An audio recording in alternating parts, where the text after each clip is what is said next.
तो हेलो बच्चा party, welcome back to STBC and this is Sandeep भैया from IIT Guwahati. And guys, ये video खास है उन बच्चों के लिए जिन लोगों ने जेईई मेन दिया था और यूपी में एक बेहतरीन इंजीनियरिंग कॉलेज की तलाश में है। अगर आपकी रैंक थोड़ी लो है ना, तो भी यहाँ पर काम बनने की पूरी संभावना है। गाइस, आज की वीडियो में मैं बात करने वाला हूँ आरजीआईपीटी के राउंड 2 के बारे में, क्योंकि आरजीआईपीटी की राउंड 1 की काउंसलिंग आराम से बढ़िया से संपन्न हो चुकी है। और जितने लोगों को मैंने बोला था, जितने भी लोग एडवांस के लिए एलिजिबल थे, जिन्होंने एडवांस क्वालिफाई किया था, चाहे रैंक जितनी भी पीछे आई हो, जितने भी लोगों को मैंने बोला था कि भाई आप लोग अप्लाई करिए, आपको मिल जाएगा, उनको मिल गया। ये मजे की बात थी। और मैंने अपने वीडियो में भी तब बोला था कि भाई एक काम करो, आप लोग अप्लाई कर दो। अगर आप एडवांस क्वालिफाई भी कर लिए हो, चाहे जो भी रैंक आई हो, आपको एडमिशन मिलने की बहुत हाई प्रोबेबिलिटी है, और एडमिशन मिला। अब उसके बाद क्या था, उसके बाद मेंस वाले बोल रहे थे कि भैया राउंड 1 तो आपने बोला कि आरसीआईपीटी का जो राउंड 1 है वो एडवांस के बेसिस पर है, ये राउंड 2 में क्या हमें एंट्री मिलेगी, क्या हमें एडमिशन मिलेगा, और अगर मिलेगा तो कौन कौन सी सीटों पे मिलेगा, कितनी सीट वैकेंट है, किस रैंक तक मिलेगा, इस पर थोड़ा सा बताइए। तो देखो, पहले ऐसा होता था कि आरसीआईपीटी में बहुत लो से लो रैंक तक भी एडमिशन मतलब पॉसिबल हो सकता था, डिपेंड्स कि भाई क्या है। लेकिन इस बार नियम में कुछ बदलाव हुए हैं, और नियम में बदलाव होने की वजह से बहुत सारे बच्चों को बहुत ज्यादा फायदा होने वाला है। मतलब इनफैक्ट समझो, ये कॉलेज ऐसा कॉलेज है जिसकी रिसर्च फैसिलिटी जो है आईआईटी के टक्कर की है केमिकल और पेट्रोलियम में। और एनआईआरएफ रैंकिंग की बात करो तो जितने भी यूपी के अंदर स्टेट गवर्नमेंट के कॉलेजेस हैं, शायद ही कोई होगा जो टॉप 100 के अंदर आता होगा, लेकिन आरजेपीटी टॉप 100 के अंदर आता है। अच्छा, एक चीज है, कुछ समस्याएं उस कॉलेज में, जिसपे इस कॉलेज में जिसके बारे में मैं ऑलरेडी बहुत बार बात कर चुका हूं, खासकर प्लेसमेंट स्टैटिक्स को लेकर। बट आज की वीडियो में मैं कट ऑफ पर बात करने वाला हूं कि जेईई मेन में किस रैंक तक इस बार एडमिशन होने की पॉसिबिलिटी है। देखो, अगर मैं राउंड 1 की बात करूं तो राउंड 1 का समापन हो चुका है, और जो वैकेंसी है 26 तारीख को, मतलब कल, राउंड 1 के बाद कितनी सीटें बची हैं उसकी लिस्ट जो है कल 26 जून 2025 को आ जाएगा। उसे देखने के बाद आप लोग यहां पर अप्लाई कर सकते हो। देखने के बाद आपका क्रिस्टल क्लियर हो जाएगा कि कौन कौन सी सीट बची है। अल्टीमेटली जितनी सीट बची है उससे ज्यादा ही सीट पर एडमिशन होगा, क्योंकि यहां पर ऐसा रहता है कि मान लो कल वैकेंसी में अगर 100 सीट आती है तो 100 से ज्यादा ही सीट पर एडमिशन होगा। रीजन क्या है? क्योंकि आगे भी चल के अगर कोई सीट कैंसिल होता है तो वो भी वैकेंट सीट में, वैकेंट लिस्ट में क्या किया जाएगा, काउंट किया जाएगा। रीजन ये है कि जैसे जैसे जोसा के राउंड्स आते जाएंगे, जैक दिल्ली के राउंड्स आते जाएंगे, बाकी अच्छी काउंसलिंग से राउंड के ही राउंड्स आते जाएंगे, वैसे वैसे क्या होता जाएगा भाई, वैसे वैसे बच्चे सीटें कैंसिल करा के उधर शिफ्ट होते जाएंगे। जिनको आईआईटी मिलने लगेगा वो लोग क्या करेंगे, फिर आरसीआईपीटी छोड़ के आईआईटी में जाना शुरू कर देंगे। देखो, 2 राउंड की काउंसलिंग का शेड्यूल पहले इन लोगों ने दे चुका था। राउंड 1 की जो काउंसलिंग है वो जेईई एडवांस क्वालिफाइड कैंडिडेट्स के लिए थी, लेकिन जो राउंड 2 की काउंसलिंग है इसमें ये जो है ये जेईई मेन क्वालिफाइड कैंडिडेट्स के लिए है। ऑल्दो अगर कोई बच्चे जेईई एडवांस क्वालिफाई किया है वो भी आराम से अप्लाई कर सकता है, और जो भी बची हुई सीटें हैं उस पर ही एडमिशन मिलेगा। अब अगर मैं राउंड 2 की बात करूं तो देखो, राउंड 2 के लिए कितनी सीटें वैकेंट है, राउंड 2 में क्या वैकेंसी है, वो 27 जून को आ जाएगी। 27 जून को इनकी वैकेंसी आ जाएगी कि भैया इतनी सीटें जो हैं आरजेपीटी में इस ब्रांच में वैकेंट हैं। जिन लोगों को भी अप्लाई करना हो, आप क्या करिए, राउंड 2 के लिए अप्लाई करिए। अब अप्लाई जो है 27 जून इवनिंग से शुरू होगा, मतलब कल सॉरी परसों शाम को 27 जून को इवनिंग को ये जो है, मतलब कल शाम को 27 जून को इवनिंग को जो है इनका एप्लीकेशन फॉर्म शुरू हो जाएगा, और 13 जुलाई तक एप्लीकेशन फॉर्म चलेगा। 13 जुलाई तक, फिर से बोल रहा हूं, डायरी में कहीं नोट कर लीजिए, जिन लोगों को भी अप्लाई करना है 13 जुलाई इनका क्या है, लास्ट डेट है। उसके बाद जो फर्स्ट अलॉटमेंट रिजल्ट आएगा वो 14 जुलाई को आएगा, और जिनको भी सीट मिल जाएगी, अगर मान लीजिए अलॉटमेंट रिजल्ट 1 में आपको कुछ सीट अलॉट होती है तो आपको सीट ब्लॉकिंग अमाउंट 30,000 रुपीज क्या करना होगा, पे करना होगा। और कब तक पे करना होगा बेटा, 17 जुलाई तक पे करना होगा। उसके बाद जो है, अगर उसके बाद सीटें बच जाती है, मान लो कुछ लोग सीट ब्लॉकिंग अमाउंट नहीं जमा करते हैं, तो उनकी सीटें कैंसिल हो जाएंगी, और जो उनकी सीटें वैकेंट रह जाएंगी वो सीट अलॉटमेंट 2 में, सेकंड सीट अलॉटमेंट में फिलअप की जाएंगी। 18 तारीख को उसका रिजल्ट आएगा कि किसको सेकंड सीट अलॉटमेंट में सीट अलॉट किया गया है। तो 18 तारीख को आपको जब भी आपका नाम आए, अगर मान लेते हैं आपको ऑफर लेटर सेकंड अलॉटमेंट में आता है, तो आपको फिर क्या करना पड़ेगा, सीट ब्लॉकिंग अमाउंट जमा करना पड़ेगा। और उसके बाद से 24 तारीख तक बाकी का जो अमाउंट है, जो मैं आपको अभी बता रहा था कि बाकी का फर्स्ट ईयर में जो भी हम पेमेंट करेंगे उसका जो टोटल अमाउंट है, एडमिशन के टाइम पे जो टोटल अमाउंट है उसमें से 30,000 माइनस कर दीजिए। बाकी का जो अमाउंट होगा आपको क्या करना पड़ेगा, 24 तारीख तक, 24 जुलाई तक जमा करना पड़ेगा। चाहे आपको अलॉटमेंट 1 में सीट मिली हो, या अलॉटमेंट 2 में सीट मिली हो, या फिर अलॉटमेंट 1 में सीट मिली हो और सेकंड सीट अलॉटमेंट में सीट अपग्रेड हो गई हो, जो भी हुआ हो, आपको 24 से पहले पहले बाकी का जो रिमेनिंग फीस होगा, सेकंड इंस्टॉलमेंट होगा, आपको क्या करना है, जमा करना है। और उसके बाद से remaining waitlist candidate will be forwarded for further rounds if अगर कोई राउंड हुआ तो। बाकी जो सीटें बच जाएंगी उसकी वैकेंसी आएगी और बाकी जो लोग अप्लाई किए होंगे जिनको सीट नहीं मिलेगी और राउंड 3 के लिए क्या कर दिए जाएंगे, फॉरवर्ड कर दिए जाएंगे। अब जो भाई साहब राउंड 3 है इसके बारे में अभी इन्होंने इंफॉर्मेशन नहीं दिया है कि अभी होगा, कब होगा, कैसे होगा, लेकिन आपको टेंशन लेने की जरूरत नहीं है। मेरी इंटेंशन है कि राउंड 3 भी होगा क्योंकि राउंड 2 के बाद जो भी सीटें बचेंगी वो फिर राउंड 3 में भरी जाएंगी और ऐसा हो सकता है कि उनको भी शायद मौका मिले जिन लोगों ने जेईई मेन अभी क्वालिफाई नहीं किया है, क्योंकि पहले राउंड में इन लोगों ने एडवांस वालों को एडमिशन दिया, एडवांस क्वालिफाइड को, दूसरे में मेंस क्वालिफाइड को और तीसरा राउंड शायद उनके लिए भी होगा। अभी वैसे तो ये चीज कंफर्म नहीं है पर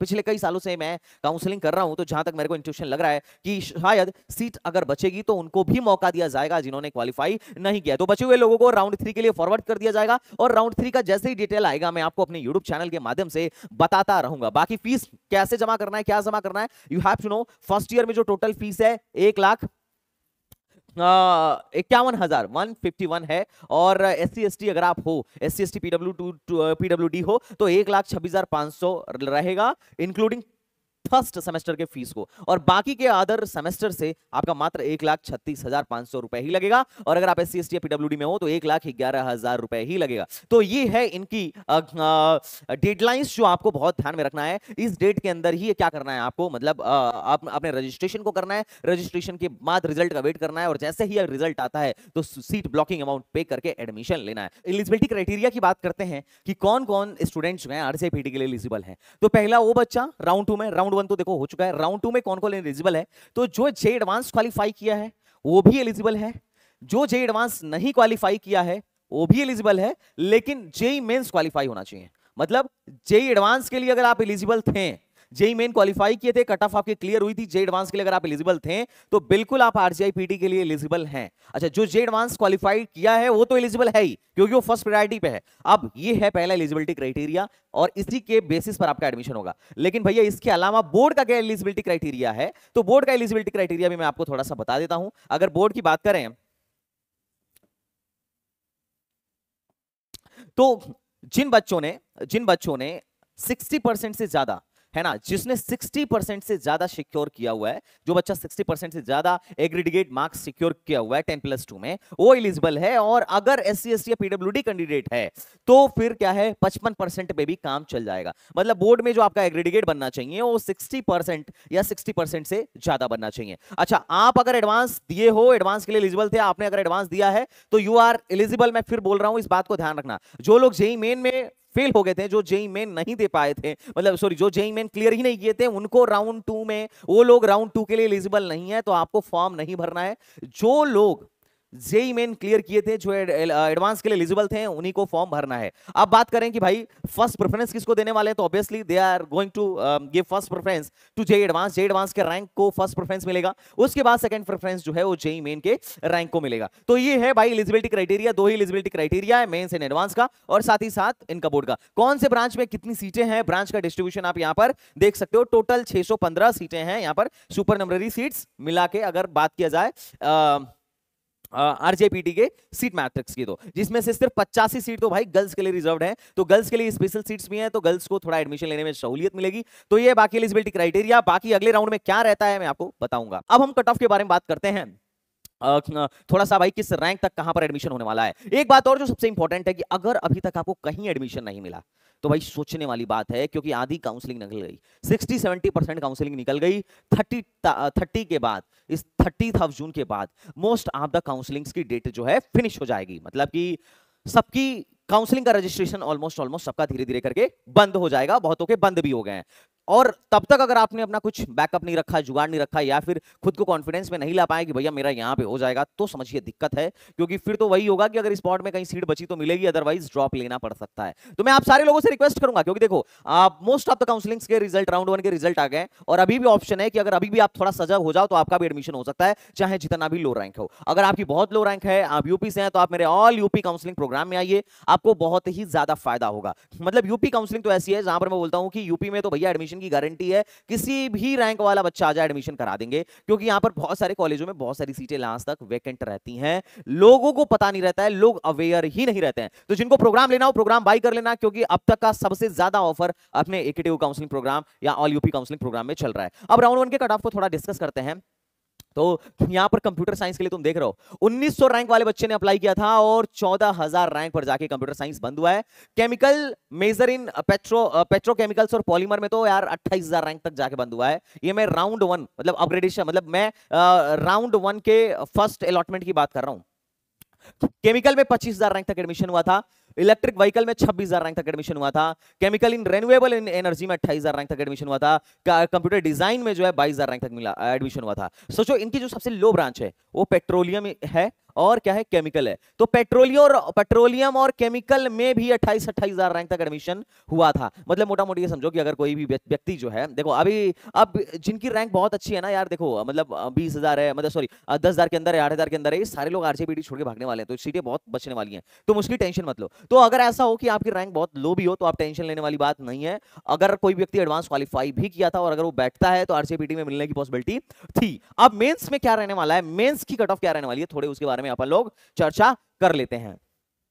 अगर मैं जेई मेन की बात करूं तो देखो जेई मेन में इन्होंने बोला है साफ साफ कि भाई हम जो है उन्हीं बच्चों को अलाउ करेंगे, उन्हीं बच्चों को अलाउ करेंगे जिसने क्या किया हो, जेई मेन क्लियर किया हो। क्या किया हो, जेई मेन क्लियर किया हो। अगर आप जेई मेंस क्लियर नहीं किए हैं तो ये लोग क्या कर रहे हैं, आपको अलाउ नहीं कर रहे हैं। इसका मतलब 1 लाख के बाहर वालों को तो बैठने ही नहीं दे रहे हैं, तो उनकी बात ही नहीं करना है। तो जो भी एडमिशन होगा जनरल में वो 1 लाख के अंदर पे ही होगा। ईडब्ल्यूएस में जिसका भी एडमिशन होगा वो 2.89 लाख मतलब 80 परसेंटाइल के अंदर ही होगा। ओबीसी में 79 परसेंटाइल के अंदर ही होगा। एससी में 61 परसेंटाइल के अंदर ही होगा। एसटी में 47 परसेंटाइल के अंदर ही जो भी एडमिशन होना है इस साल होगा। और मेरी इंट्यूशन ये कहती है कि अगर तुम जेई सिर्फ जेई क्वालिफाई भी कर लिए हो तो भी तुम्हें आरजेपीटी में एडमिशन मुझे लगता है मिल जाएगा। एक बार तुम चाहो तो अप्लाई करो, अप्लाई करके देखो। हाँ बस ये देखो कि भाई तुमने जो जेई में तुम्हारी रैंक आई है उस रैंक के भी यहाँ पर आरजेपीटी में क्या मिल रहा है, या आरजेपीटी के अलावा किसी और पर्टिकुलर काउंसलिंग में क्या बेटर मिल पा रहा है। लेकिन आरजेपीटी इस रैंक पर मतलब एक अच्छा कॉलेज साबित हो सकता है आपके लिए। आप बिल्कुल अप्लाई करिए। जिन लोगों को आरजेपीटी में जाना हो, you guys may apply for this college. Okay, तो चलो अब हम बात करते हैं प्लेसमेंट स्टैटिस्टिक्स के बारे में, जो कि इंपॉर्टेंट है। तो गाइस यहां पर आप प्लेसमेंट देख सकते हो। यहां पर सबसे पॉपुलर 2 ब्रांच हैं, एक पेट्रोलियम और एक केमिकल इंजीनियरिंग। और बाकी सारे ब्रांचेस अभी स्टार्ट हुए हैं, इनमें भी काफी तेजी से इंप्रूवमेंट होने की संभावना है। और ऐसा होता है कि 4 साल अगर आप IT, ECI, CSE, mathematics and computing जैसे ब्रांच से हो तो 4 साल में 3 साल, शुरू के 3 साल ये आरजेपीटी अमेठी में आपको पढ़ाते हैं। फाइनल ईयर में आपको भेज देते हैं, इनका जो सेंटर है बेंगलुरु में, जो सेंटर है वहां पर भेज देते हैं, ताकि बच्चों का प्लेसमेंट जो है और बेहतर तरीके से हो पाए। अच्छा, बाकी एक चीज यार मैं देख के बड़ा अभी भी आश्चर्यचकित हूं, 18 लाख का एवरेज पैकेज, 18 लाख का एवरेज पैकेज केमिकल इंजीनियरिंग में, जो कि मैं नहीं बोल रहा हूं, इनके ब्राउचर में दिया गया है 18.76 का। और इन्होंने बताया कि हाईएस्ट जो है दैट इज द 21 है। बट फिर भी मैं आपसे ये बोलूंगा कि आप जिस भी ब्रांच में अप्लाई कर रहे हैं उस ब्रांच में एडमिशन लेने से पहले सबसे पहले उनके प्लेसमेंट स्टैटिस्टिक्स को भी आप चेक कर लीजिएगा।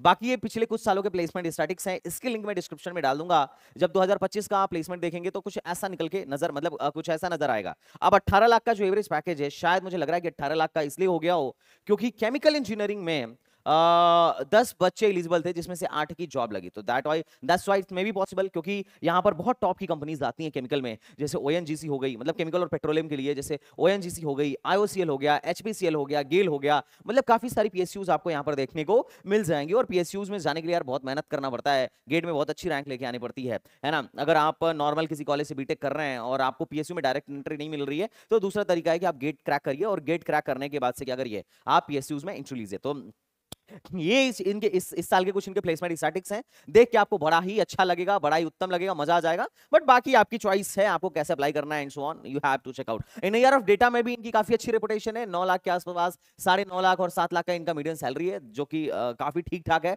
परसेंटेज प्लेसमेंट के मामले में थोड़ी सी ये है कि परसेंटेज प्लेसमेंट अभी भी ठीक नहीं है, बट ओवरऑल कॉलेज का इंफ्रास्ट्रक्चर, कॉलेज की फैकल्टीज आपको ठीक ठाक लग सकती हैं। बाकी उसके बाद से अगर मैं बात करूं तो अगर मैं विड्रॉल की बात करूं तो देखो विड्रॉल में कैच है, आपको विड्रॉल थोड़ा सा समझदारी के साथ करना होगा, है ना। अगर आप यहाँ आपको कल आईआईटी में एडमिशन मिलता है और आप यहाँ से सीट कैंसिल कराते हैं तो इसकी रिफंड पॉलिसी आपको पता होनी चाहिए। अगर मैं रिफंड पॉलिसी की बात करूं तो विड्रॉल जो है, अगर आप 25 जून से पहले पहले करते हैं, 25 जून मतलब आज से पहले पहले करते हैं, तो ये लोग क्या करेंगे, आपको 28,500 1500 रुपए काट के सारा पैसा रिफंड कर देंगे। और अगर मान लेते हैं कि कोई व्यक्ति जो है 7 अगस्त से पहले पहले करता है तो ये आपका पूरा ब्लॉकिंग अमाउंट काट के पैसे रिफंड कर देंगे। और अगर कोई व्यक्ति 8 अगस्त के बाद करता है तो मात्र 9,000 जो आपने कॉशन मनी जमा करा था वही पैसे वापस करेंगे। राउंड 1 का भी विड्रॉल का रूल है, और राउंड 2 का विड्रॉल का रूल क्या है, मैं अभी जो लोग राउंड 2 में बैठने वाले हैं उनके विड्रॉल का रूल है कि अगर आप 24 जुलाई से पहले पहले, मतलब राउंड 3 स्टार्ट होने से पहले पहले अगर आप विड्रॉल मारते हैं तो 1500 रुपए काट के 28,500 रुपए वापस कर देंगे। और 7 तारीख से पहले पहले आप पैसे वापस मारते हैं, 7 तारीख से पहले पहले आप रिफंड के लिए अप्लाई करते हैं तो आपका 30,000 कटेगा, ब्लॉकिंग अमाउंट चला जाएगा, लेकिन बाकी के पैसे आपके वापस हो जाएंगे। और अगर 8 तारीख के बाद करेंगे तो कोई पैसे वापस नहीं होंगे। तो ये रही आरसीआई पीटी के बारे में। आई होप कि आपको वीडियो अच्छी लगी हो, आपको बहुत कुछ समझने को मिला हो। और अगर आप फीस की बात करें तो देखो आरसीआई पीटी थोड़ा सा महंगा इंस्टीट्यूट लग सकता है, आईआईटी वाला ही फीस है। पहले जब आप एडमिशन लेने जाएंगे तो आपको 1,51,500 रुपए देने होंगे और फिर बाकी के सेमेस्टर में 1,36,500 रुपए हैं। बाकी तो फैसिलिटीज वगैरह के मामले में आरसीआईपीटी एक बहुत सही कॉलेज है। रिसर्च मतलब पेट्रोलियम मिनिस्ट्री के अंदर आता है कॉलेज, रिसर्च के लिए भी बहुत अच्छा इंस्टीट्यूट माना जाता है। बाकी तो आपकी चॉइस, अगर आपने इस साल जेईई मेन क्वालिफाई कर लिया है खींच खांच के तो आप यहाँ एलिजिबल हैं और आपका यहाँ पर एडमिशन मोस्ट प्रोबेबली मुझे लगता है कि हो जाना चाहिए। आपको बस लगे रहने की जरूरत है, बाकी तो ठीक है। बाकी आपको वीडियो कैसी लगी डिस्क्रिप्शन कमेंट बॉक्स में बताइएगा, और कितने लोगों को आरसीआईपीटी में एडमिशन मिल चुका है आप इसके बारे में भी बताइएगा। तो चलिए भाई साहब मिलते हैं नेक्स्ट वीडियो में, तब तक के लिए बाय बाय, टाटा एंड जय Hind, thank you so much.